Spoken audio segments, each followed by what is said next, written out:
I've lived on this farm in Willow Creek, Iowa, with my wife Margaret for almost 30 years. It's quiet, isolated, just the way we like it. Our nearest neighbors are a good mile away, and apart from the occasional visit from the mailman or a delivery truck, we don't see many people. That's why we moved here, after all, to get away from the noise of the world, to enjoy the simplicity of country life. But that peacefulness, it can turn on you. It can twist into something sinister when there's nowhere to run, nowhere to hide. It started about a month ago. It was late September, and the air had that crisp chill that makes you think of harvest time, pumpkins, and flannel shirts. Margaret and I were sitting on the porch, sipping coffee, when we heard it. Faint at first, almost like the wind was playing tricks on us. But then it grew louder, a sound that didn't belong in the middle of a cornfield. A baby crying. I looked at Margaret, and she looked back at me, her eyes wide. "Did you hear that?" she whispered. I nodded, but neither of us moved. It didn't make any sense. There were no babies around here. The Hendersons down the road had kids, but they were older. No babies for miles. We sat there, frozen, as the crying grew louder, more insistent. It was coming from the middle of the cornfield, like the baby was lost, calling out for someone, anyone, to find it. I felt this weird chill run down my spine, but I tried to push it off. It's probably a coyote or some other animal making weird noises. But even as I thought that, I knew it wasn't true. No animal sounds like that. That was a baby, a scared, crying baby. Margaret grabbed my arm. "Hank, we have to do something." I didn't want to, but I nodded. I couldn't just sit there, listening to that sound and doing nothing. So I got up, grabbed the flashlight from the shelf by the door, and made my way down the porch steps. Margaret followed, clinging to my arm like a lifeline. We walked to the edge of the cornfield, and the sound seemed to swell, echoing in the darkness. I shone the flashlight into the rows of tall, swaying stalks, but I couldn't see anything. Just endless rows of corn, stretching out into the night. "Hello?" I called out, feeling ridiculous. "Is someone there?" The crying stopped, just like that. One second it was filling the air, the next it was gone. Margaret and I stood there, staring into the darkness, our breath misting in the cool night air. The silence felt heavy, like the whole world was holding its breath. "Maybe it was just the wind," I said, not believing it for a second. Margaret shook her head. "That was a baby, Hank. I know what I heard." I did too, but I couldn't admit it. Not yet. "Let's go inside," I said, wrapping my arm around her shoulders. "It's probably nothing. We'll check again in the morning." She didn't argue, but as we turned to go back to the house, I felt something. A presence, almost. Like eyes watching us from deep within the corn. I turned back, shining the flashlight again, but there was nothing there. Just the rustling of the stalks in the breeze. We went inside, locked the doors, and tried to convince ourselves it was just our imaginations. But that night, I couldn't sleep. I kept hearing that sound, that desperate, heartbreaking cry. It echoed in my mind long after the real thing had stopped. And in the morning, when I went out to check the field, there was nothing. No sign of anyone, no footprints, nothing disturbed. It was like it never happened. But I knew what I'd heard, what we'd both heard, and somehow deep down, I knew it wasn't over. After that first night, Margaret and I tried to go back to our normal routine. We tended to the farm, did our chores, and went about our days like we always did. But there was this tension between us, a silence that hung in the air every time we were alone. Neither of us wanted to talk about it. It was easier to pretend it never happened, to convince ourselves it was just some weird coincidence. But at night, when the sun went down and the shadows stretched across the fields, I could see the fear in Margaret's eyes. And I knew she could see it in mine too. It was a few days later when it happened again. We were lying in bed, just about to fall asleep when I heard it. That same awful sound. A baby crying out there in the dark. Margaret sat up in bed, clutching the sheets.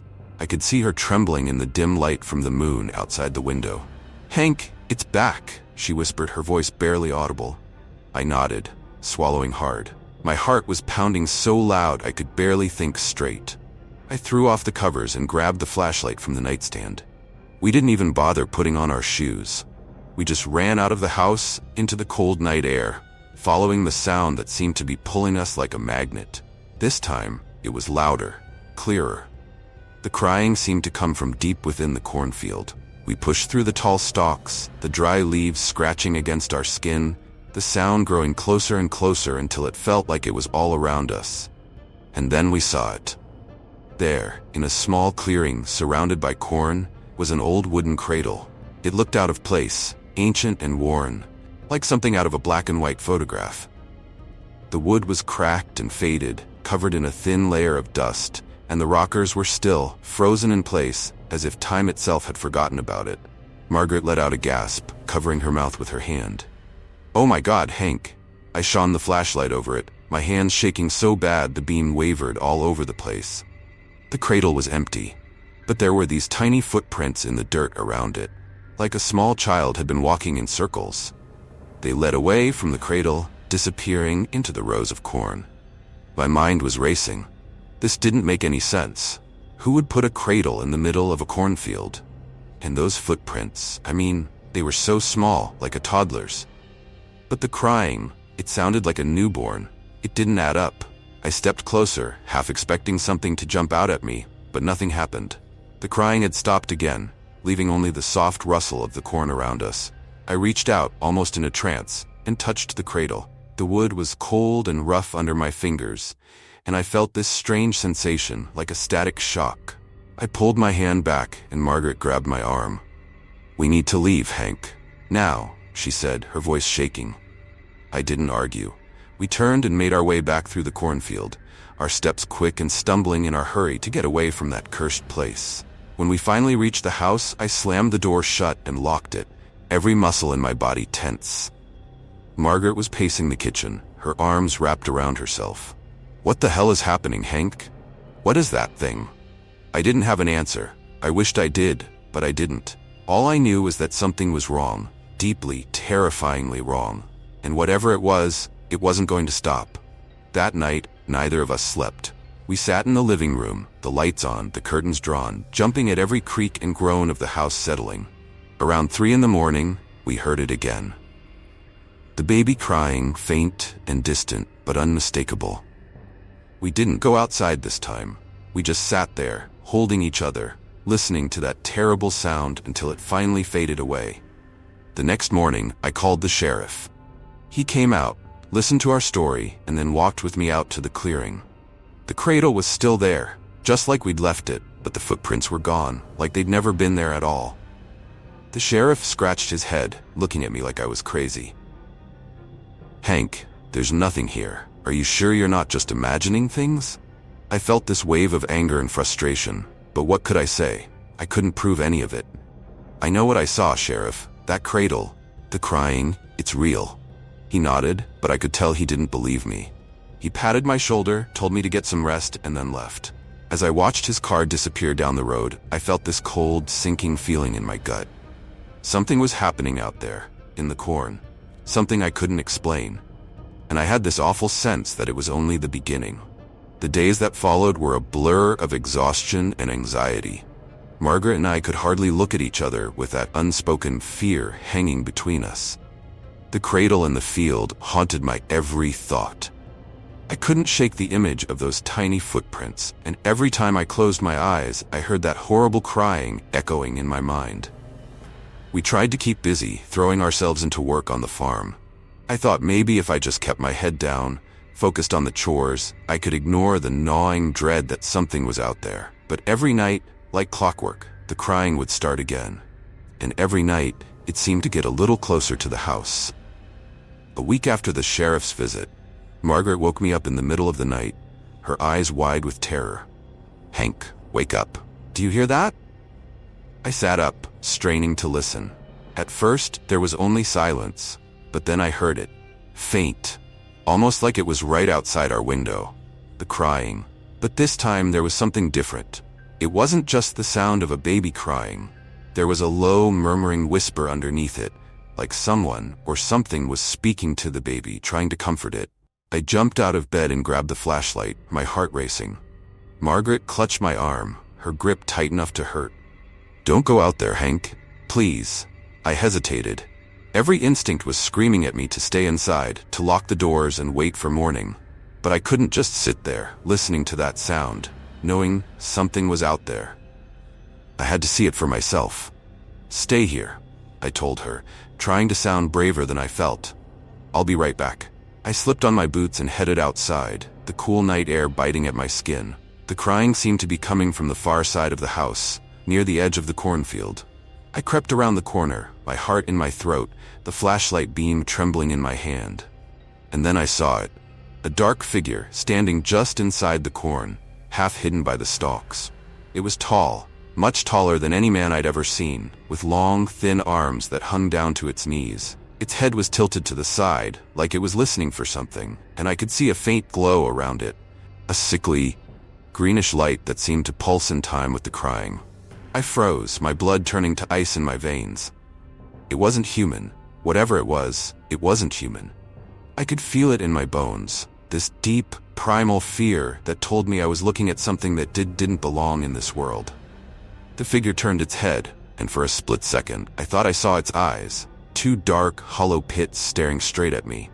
I took a step back, almost tripping over my own feet, and the flashlight slipped from my hand, clattering to the ground. The sound seemed to startle the thing. It straightened up, its movements jerky and unnatural, and then it turned and melted back into the corn, disappearing as if it had never been there. I stood there, paralyzed, my mind reeling. What the hell had I just seen? My legs felt like lead, but I forced myself to move, to pick up the flashlight and stumble back to the house. Margaret was waiting for me at the door, her face pale and terrified. "Hank, what was it?" she whispered, her voice trembling. I shook my head, my mouth dry. I don't know, but it's not human, Margaret. It's not." My voice trailed off as I saw something glinting on the porch, a small, silver object. I bent down, picking it up with shaking fingers. It was a rattle, an old, tarnished baby rattle. The kind with a little bell inside, the kind you'd see in old photographs of nurseries from 100 years ago. I turned it over in my hand, feeling the weight of it, the cold metal against my skin. How had it gotten here? Had that thing left it for us to find? I looked up at Margaret, and I could see the same question in her eyes. What did it want? That night, we didn't go back to bed. We sat in the living room, clutching each other, the rattle sitting on the coffee table like some awful reminder of what we'd seen. The crying had stopped, but every little creak and groan of the house made us jump. I knew we couldn't go on like this. We couldn't keep pretending everything was normal, hoping it would just go away. Whatever was out there, it was getting bolder. And it wasn't going to stop until what? Until it got what it wanted? I didn't know, but I was terrified to find out. After that night, everything changed. The farm, our home for almost 30 years, felt alien, hostile. Margaret and I barely spoke. We didn't have to. The fear hung between us, thick and suffocating. We were living in a nightmare, waiting for the next impossible thing to happen. I wanted to leave, to pack up and get as far away from that damned cornfield as we could, but something was holding me back. A stubbornness, maybe? Or just plain stupidity. A few nights later, the crying started up again. This time, it was different. Closer, louder. It sounded like it was right outside our bedroom window. Margaret and I sat up in bed, staring at each other, the sound wrapping around us like a cold, clammy hand. I reached for the flashlight, but Margaret grabbed my arm. "Don't, Hank. Please. Don't go out there." There was a desperation in her voice I'd never heard before, and it sent a chill down my spine. But I couldn't just sit there, listening to that sound. I had to see. I had to know what it was. "I'm not going outside," I promised, my voice barely above a whisper. "I'm just going to look."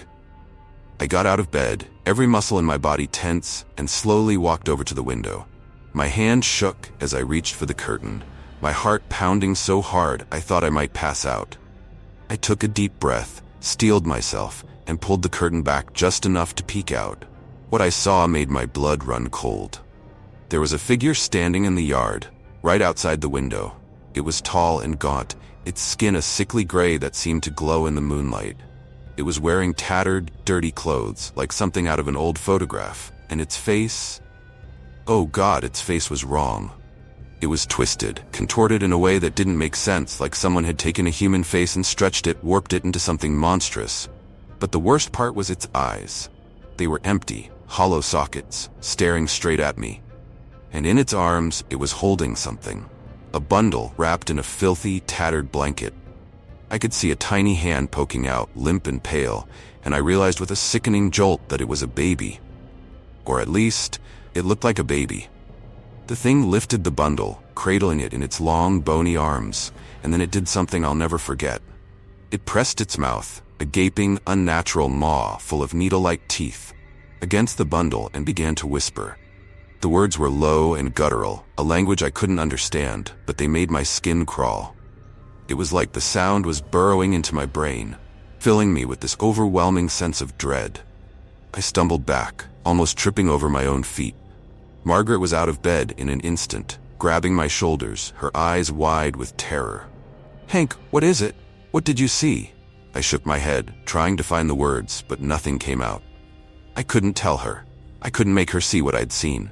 It was too much, too horrible to put into words. Instead, I pulled her away from the window, my hands trembling. "We need to leave, Margaret," I managed to say, my voice hoarse. "We needed to get out of here, right now." She nodded, her eyes filling with tears. Okay, let's go." We didn't take anything with us. We just grabbed our coats and ran out of the house, not daring to look back. The crying followed us, that awful echoing wail that seemed to seep into my bones. I could feel eyes on us, watching from the darkness, and I knew that whatever was out there, it wasn't going to let us go that easily. We drove into town, the car rattling over the bumpy dirt road, the headlights cutting through the thick fog that had settled over the fields. My hands were shaking so badly I could barely keep the car on the road, but I didn't care. I just needed to get away, to put as much distance between us and that place as possible. When we finally reached town, I pulled over in front of the small, run-down motel near the highway. Margaret and I sat there for a moment, the engine ticking as it cooled, neither of us saying a word. I could still hear the crying in my head, that horrible, soul-wrenching sound. I knew it wasn't real, but it felt like it was echoing inside my skull, like it was a part of me now. "We can't go back," I said finally, my voice barely a whisper. "We can't ever go back there." Margaret nodded, tears streaming down her face. "What do we do, Hank? Where do we go?" I didn't have an answer. I didn't know what to do, where to go. All I knew was that our home, the place we'd built our lives around, was lost to us. Something had taken it, something evil and twisted. And I had a terrible feeling that it wasn't going to let us go that easily. I could still see that thing's face in my mind, those hollow, empty eyes staring at me through the window. And I knew, deep down, that it wasn't over. Not by a long shot. We stayed at that motel for a few days, jumping at every little noise, barely eating or sleeping. I kept expecting to hear that crying again, or to see that twisted figure standing outside our window, but it never came. It was like we were in limbo, waiting for something to happen, dreading what we knew was coming. We talked about leaving town for good, just packing up and driving until we couldn't drive anymore. But where would we go? That farm was all we had. Our whole lives were wrapped up in that place. So on the 5th day, when Margaret said we should go back, I didn't argue. I was scared as hell, but part of me felt like we couldn't keep running. Whatever this thing was, it was tied to us somehow. It wouldn't just let us walk away. We drove back in silence, the road stretching out in front of us like a dark ribbon, winding through the fields. The sky was heavy with clouds, the air thick and oppressive. As we turned down the gravel drive, I felt this wave of nausea wash over me. The house looked the same as ever, standing there at the edge of the cornfield, but it felt wrong, like it was tainted somehow. I killed the engine, and we sat there for a long moment, staring at the house. "Are you sure about this, Margaret?" I asked, my voice sounding hollow in the silence of the car. She nodded, her face pale but determined. "We can't let it win, Hank. We can't let it take everything from us." I wished I shared her resolve, but I didn't. I was terrified, more scared than I'd ever been in my life. But I knew she was right. If we left now, if we gave in, we'd never be able to live with ourselves. So we got out of the car and walked up to the house, our footsteps crunching on the gravel. The air was thick and heavy, like a storm was coming. We unlocked the door and stepped inside, and I almost expected to find the place in shambles, like it had been ransacked by some wild animal. But everything was just as we'd left it. The living room neat and tidy, the kitchen spotless. I looked at Margaret, and she gave me a tight smile, her eyes filled with determination. "Let's get this over with," she said, her voice trembling just a little. We went through the house, room by room, checking every corner, every shadow. Everything was normal, but I couldn't shake the feeling that we were being watched, that something was lurking just out of sight, waiting. When we reached the bedroom, I froze. The window was open, curtains billowing in the breeze, and on the floor, there were muddy footprints. Small, child-sized footprints leading from the window to the center of the room. Margaret let out a choked sob, and I grabbed her hand, squeezing it tight. "We need to stay together," I whispered, my voice shaking. "No matter what happens, we stay together." We followed the footprints back through the house, down the stairs, and out the back door. They led us across the yard, toward the cornfield. The sun was setting, casting long, twisted shadows over the ground, and the sky was painted with streaks of red and orange, like the world was bleeding. As we stepped into the corn, the air grew colder, the stalks rustling around us like dry, whispering voices. The footprints continued deeper into the field, winding through the rows until we reached the clearing where the cradle had been. It was gone. In its place, there was a small, dark hole in the ground, like something had been dug up and taken away. Margaret clutched my arm, her nails digging into my skin. "What is this, Hank? What does it mean?" she whispered, her voice barely audible over the wind. Before I could answer, the crying started again, louder than ever. It was coming from the hole, echoing up from the darkness like a scream. I felt this overwhelming urge to run, to get the hell out of there, but I couldn't move. I was rooted to the spot, staring down into that black void. And then I saw it. A pale, skeletal hand, reaching up from the darkness, clawing at the edge of the hole. It was followed by another, and then a face, a small, shriveled face with empty, hollow eyes. It was the baby, or what had once been a baby.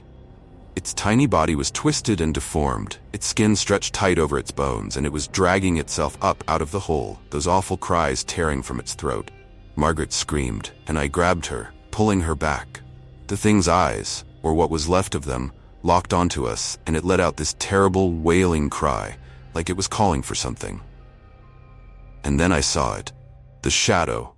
That tall, thin figure from before, standing at the edge of the clearing, watching us. It stepped forward, moving with that same jerky, unnatural gait, and bent down, scooping the thing up in its arms.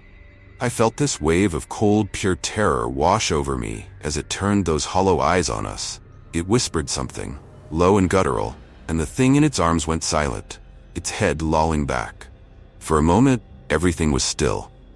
And then it turned and melted back into the corn, disappearing as if it had never been there at all. The crying stopped, leaving only the rustling of the corn in the wind. Margaret and I stood there, shaking, holding on to each other like we were the only things keeping each other from falling apart. I don't know how long we stayed there, staring at the place where it had disappeared. But eventually, the sun dipped below the horizon, and darkness swallowed the world. We left that night. We didn't pack anything, didn't look back. We just got in the car and drove, our hands clutching the wheel, our eyes locked on the road ahead. We haven't been back since. We sold the farm, took the money, and moved to the city, somewhere with noise and people, where the shadows couldn't creep in around us. But sometimes, in the middle of the night, I wake up to the sound of crying. It's faint, almost like a memory, but it's there, echoing in my mind, and I know deep down that it's not over. Whatever that thing was, it's still out there, watching, waiting, and I can't shake the feeling that one day, it's going to come back for us. Living on this old farm has never been easy. My name is Ethan Turner, and for as long as I can remember, this place has been home. My family's worked this land for generations. Fields of corn stretching as far as the eye can see, the stalks towering, almost suffocating. Some days, when the wind picks up just right, the rustling sound of the corn can be soothing, like nature's lullaby. Other days, it feels wrong. Lately, it's been more of the latter. It all started about a month ago. I was out late, as usual, tending to the crops. The sun had already dipped below the horizon, and the familiar coolness of night was creeping in. As I packed up to head back to the house, I heard it for the first time. A faint sound, barely noticeable at first. I stopped, listened carefully, trying to figure out what it was. The wind was moving through the corn, but there was something else. Something off. I swear, it sounded like someone was whispering my name. Ethan. It was so soft, I thought it had to be my imagination. I shook it off, figuring I was just tired from a long day of work. But as I walked back towards the house, the whispers grew louder, more insistent. Ethan. By the time I got inside, I was shaken. But still, I convinced myself it was nothing. Maybe the wind, maybe a bird or some animal. I don't know. But that night when I laid in bed, trying to sleep, I couldn't shake the feeling that something was wrong. The next night, the same thing happened. But this time, the whisper came sooner, clearer. I was out by the barn fixing a broken latch when I heard it again. Ethan. It wasn't the wind. It wasn't an animal.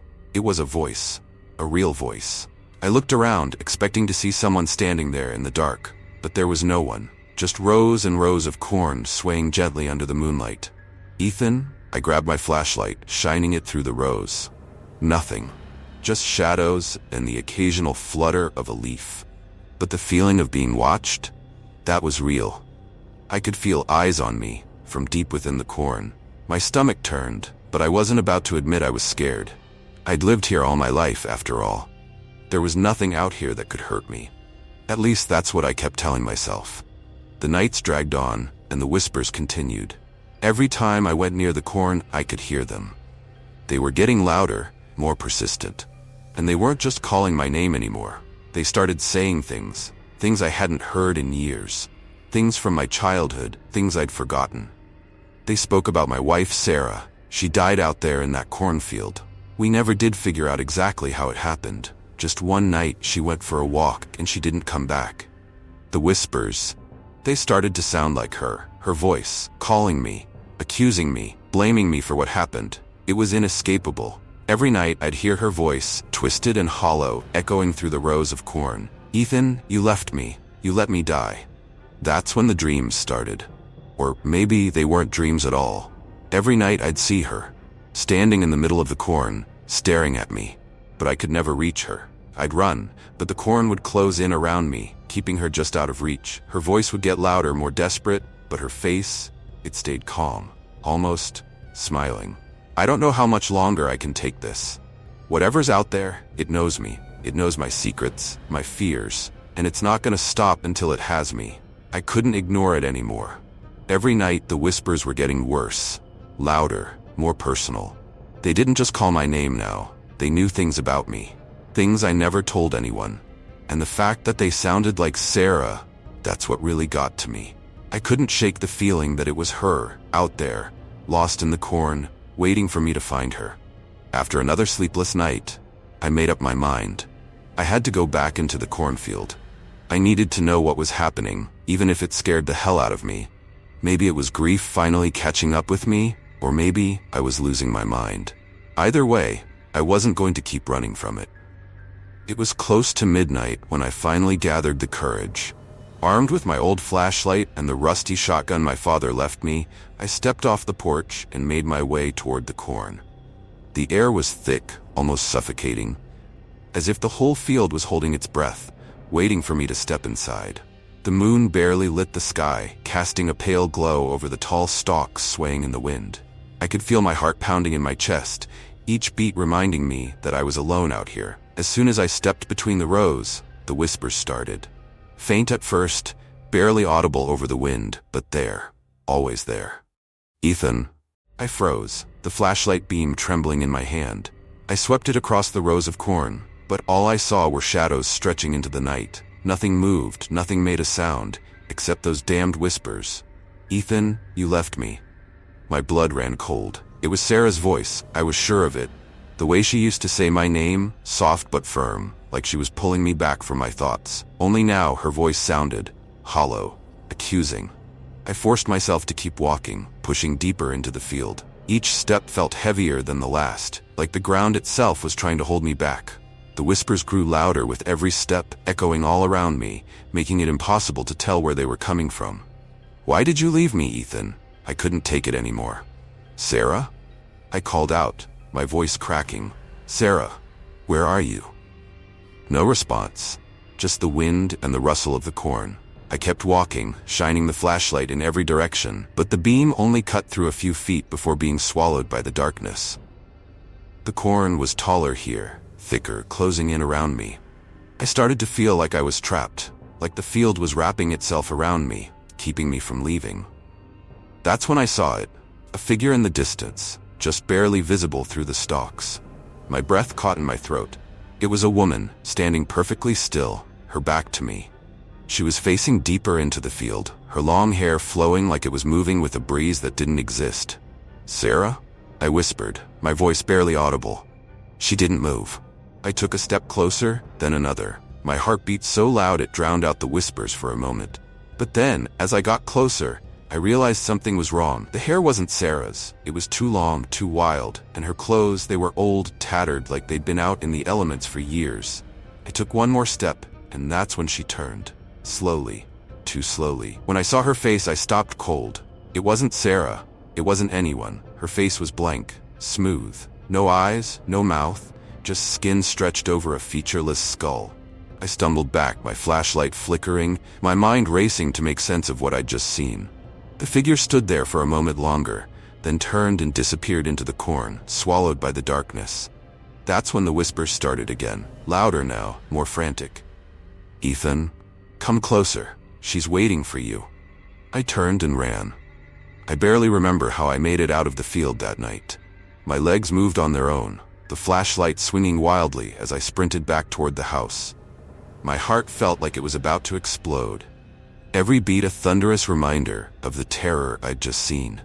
That thing, that faceless woman, it wasn't Sarah. It wasn't human. But it wanted me to think it was. I slammed the front door behind me, locking it like that could somehow keep the whispers out. But I knew better.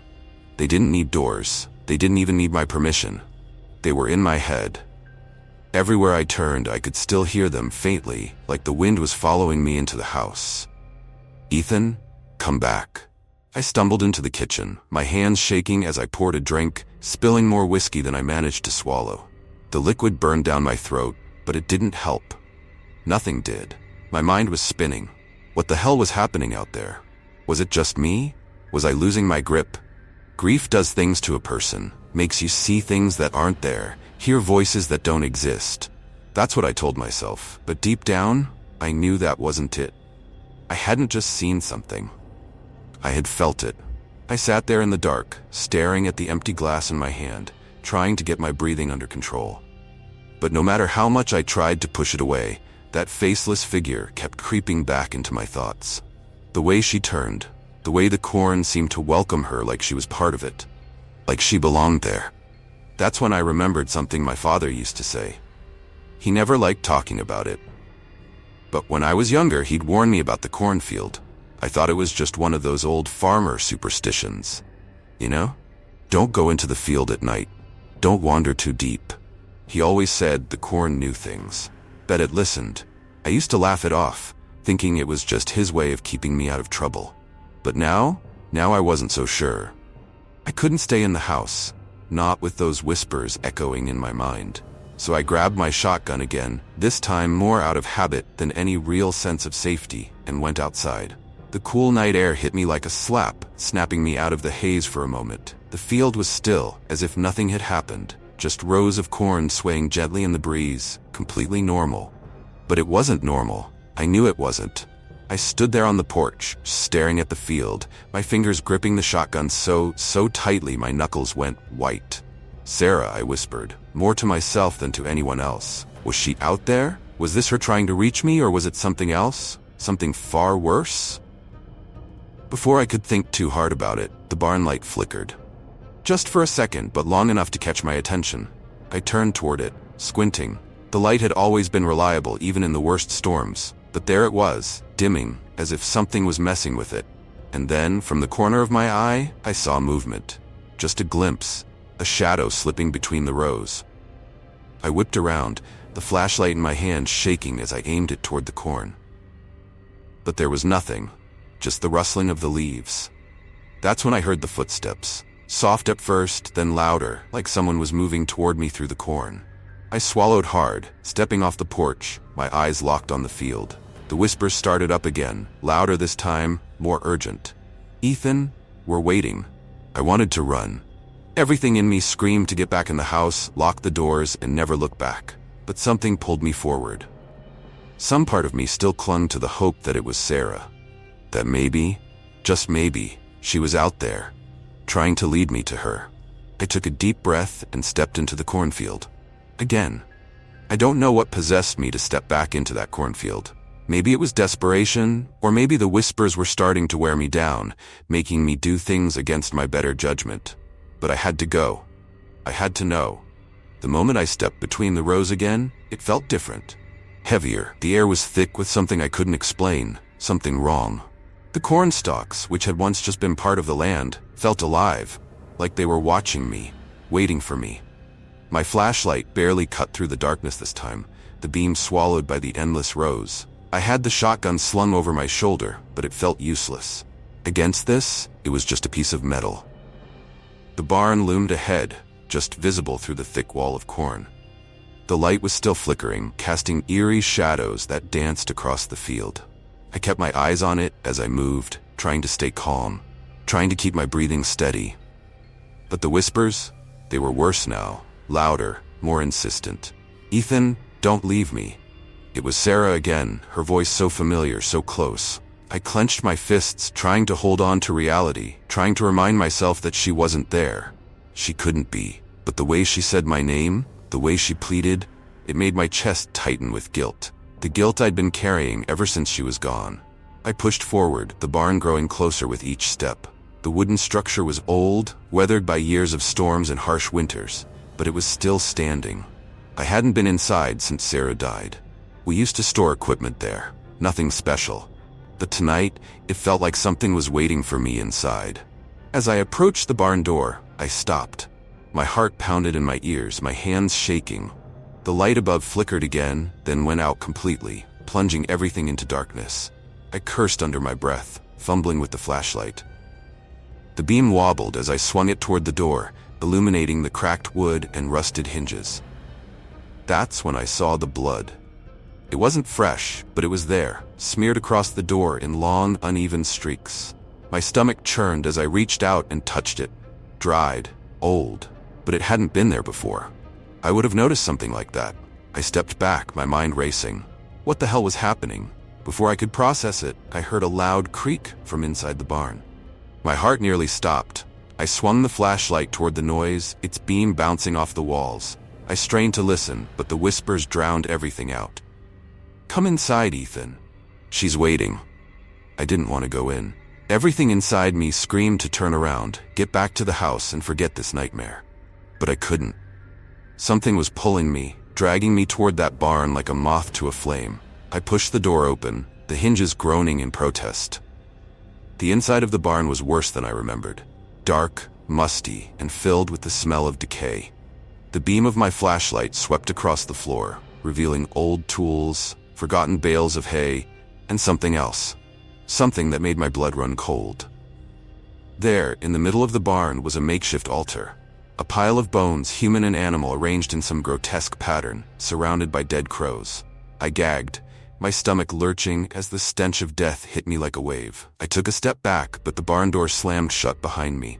I spun around, the flashlight shaking in my hand. The whispers were everywhere now, filling the space, echoing off the walls. "Ethan, join us."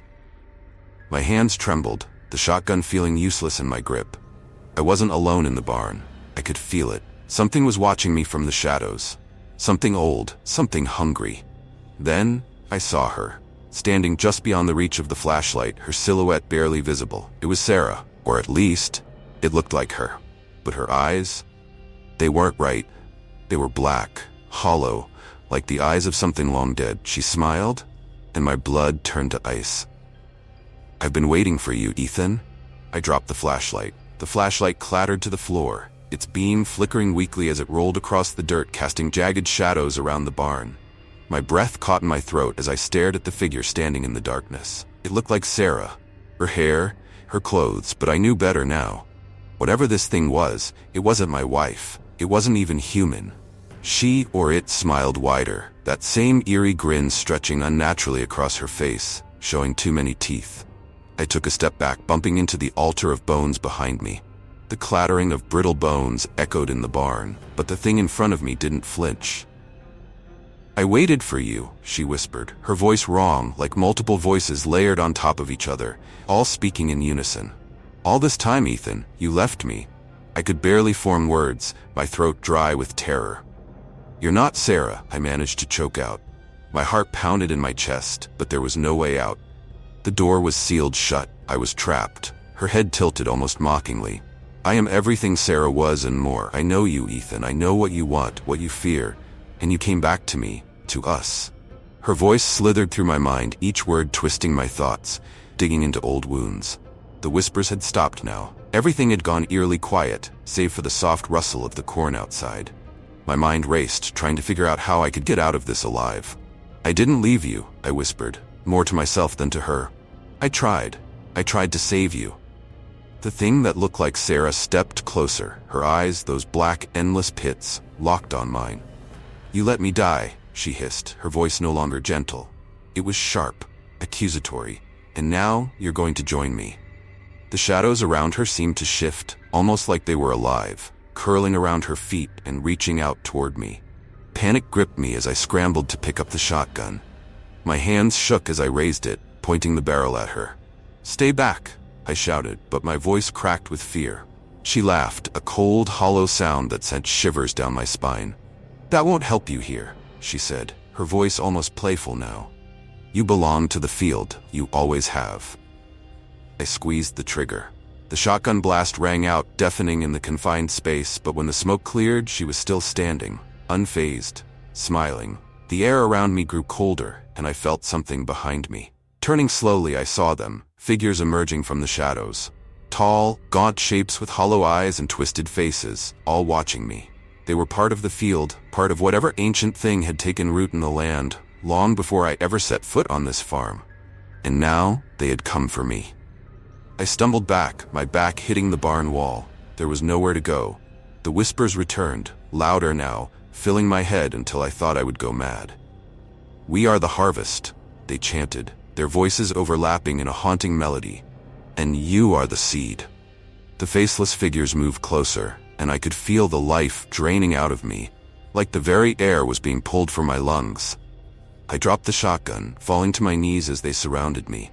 The thing that looked like Sarah crouched down in front of me, her face inches from mine. Welcome home, Ethan, she whispered, her cold breath brushing against my skin. I wanted to scream, but no sound came out. The darkness swallowed me whole, and the last thing I saw was the corn, swaying gently in the breeze as if the field itself was breathing. Then, there was nothing. I don't know how long I was in the darkness. Days, weeks, maybe even years. But now, I understand. The field wasn't just land. It was alive. And I was part of it now, just like Sarah, just like the others. We were all part of the harvest, bound to the earth, to the whispers in the wind. And sometimes at night, if you stand still and listen carefully, you'll hear the corn calling out. It whispers your name, beckoning you to come closer, because the field always needs more. Thank you for watching. This video, like all the others on the channel, is made especially for you who love chilling content. I put a lot of care into creating each one. Please support the channel by subscribing so you won't miss any notifications and can help it grow. Be sure to watch the video on your screen now so we can stay connected. Thank you from the bottom of my heart. See you in the next one.